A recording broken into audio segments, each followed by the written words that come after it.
The Sizzling Summer Jam is over and the results are in. We had some of the strongest competitors show up for the jam, and unlike myself, who had a terrible entry, they did not disappoint. The jam entries had a wide range of submission for the theme Unhappy Campers. Some got their Halloween vibes in early as you fought hordes of zombies from your camp. Others tried adapting classic games like the Oregon Trail for virtual reality, which honestly is a very cool concept. Want to try to be the cause of an unhappy camper? Well, one of the entries allowed you to smash through the camps as a bear to do so. We even got a Godot entry, which is great to see, and was incredibly calm and relaxing as you kind of sat on this very scenic island and roasted marshmallows. Each one presented unique takes that I cannot express my gratitude enough for everyone working so hard and getting a submission in. If you enjoyed the jam or would like to join in a future jam, the Halloween jam page is live and you should be able to join it right now, and it's going to be running pretty much for the entirety of October, so you'll have plenty of time to get something in.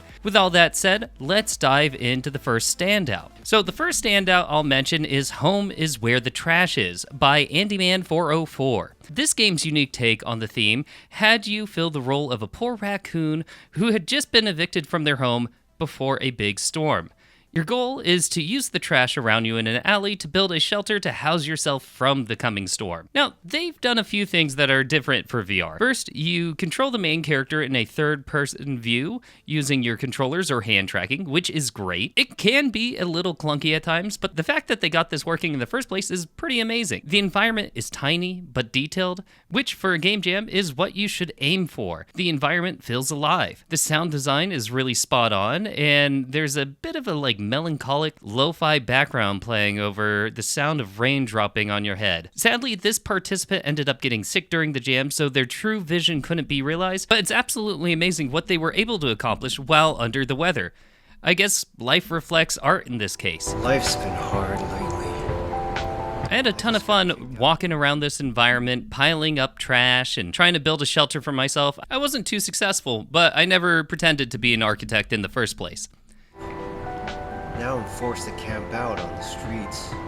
In third place, we have Alone by Beard or Die. Beard is known for their voice acting during their jam entries, and they fully delivered on this one. Instead of game, we're thrown into a VR parody version of the TV show Alone. A bunch of survivalists are dropped off into the wilderness and have to survive the longest in order to win. You teleport from scene to scene, watching each of the contestants struggle and make their way through to the end. Beard or Die sprinkles in a healthy amount of humor throughout the watching experience. He did it again, y'all.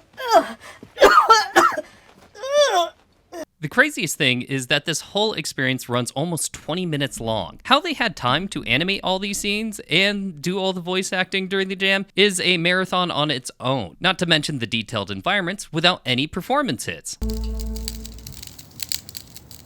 Yeah, we're just watching the latest episode of The Pit, streaming on my Fire TV.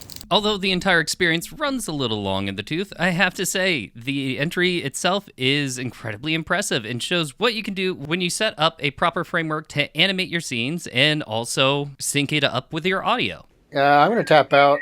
In second place is Camp Trustfall by Ameripone. Ameripone has submitted some of my favorite games in the past. Their takes are always unique, and this entry is no different. First off, the graphics and audio design are impeccable. We're in a serene island with a bunch of campers, with the sun in the air, butterflies are flying around. When I walk through the dirt, you can hear it crunch under your feet. We are then instructed to help catch some campers doing a Trustfall exercise. After a few catches and slapping some of the campers, the roles are reversed and now it is our turn. The real standout here is the main mechanic. Ameripone wants us to take the approach of safety third and attempt a Trustfall. Similar to Richie's plank experience, where users were immersed using a plank of wood in their room, we fully immerse ourselves here when it comes to the Trustfall. We're encouraged to wear the headset and jump backwards onto a bed or some pillows. There is a comfort mode as well that will do the jump for you when you press a button, but where's the fun in that? Truly crazy that they were able to come up with a comfort setting during the jam for this. Ameripone, this game is innovative and it adds new ideas to the VR space. So thank you as always for your creativity in pushing the envelope and having us choose safety third while you take second place. In first place is Camp Panic by Ian Lindsay. Now, Ian Lindsay has been a dominant force in my game jams in the past and, well, continues to be a dominant force here. Hello, it's Ian. Just a reminder, we're going on that camping trip next week. But instead of just doing a VR game, they decided to branch out and do a mixed reality game. Now, my understanding is they've been working on a framework to work with inside mixed reality, and it definitely shines through here. Their framework seems to be incredibly polished. I started off in my room and pressed a few buttons, and before I knew it, after a nice healthy tutorial, it was time to set up camp in my living room. And it does so in a very humorous way. Things just start breaking apart. A robot flies in and talks you through what you do next. He's cute, he floats around, he follows you in everything that you should do, while also just breaking up your house and importing new things for you to assemble. You assemble a little fire, which is fun. You start up the fire, you set up a tent as well, and place all the proper materials in place inside of your living room. And then after everything is all set up, it has a incredibly cool mechanic where all the lights turn off, or at least it appears that way in your headset, and you have a headlamp turn on to spiders that are everywhere. It then turns into a quick little smashing game where you run around and smash all the spiders and bugs to come in to ruin your camping trip. Spiders doing in here? Quick! Get into the tent to save yourself. Forget about me. Just get into the tent. There is so much innovation and wow factor in this Game Jam entry. I honestly just don't even know where to start, except to tell you to go out there and play this game yourself and be impressed with Ian Lindsay's ability to craft a fully looped game in a Game Jam while also experimenting in mixed reality. Ian, you are a master craftsman, and it is always a great joy to see you join the jam so we can see what new heights we can rise to in the XR space. I host these game jams in order to allow people to better grow their skills and abilities while also finishing a product and getting something submitted, whether it is broken like my game or a masterpiece like any of these games that I've mentioned in this video.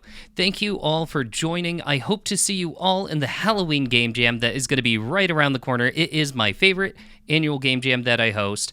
I will be participating myself because I can't help myself, and also I was really disappointed in my entry for this one. I'll give myself a little more time than just 2 days. If you want to join the Halloween jam, the link is going to be down below, and I will see you all in the next one. Bye-bye!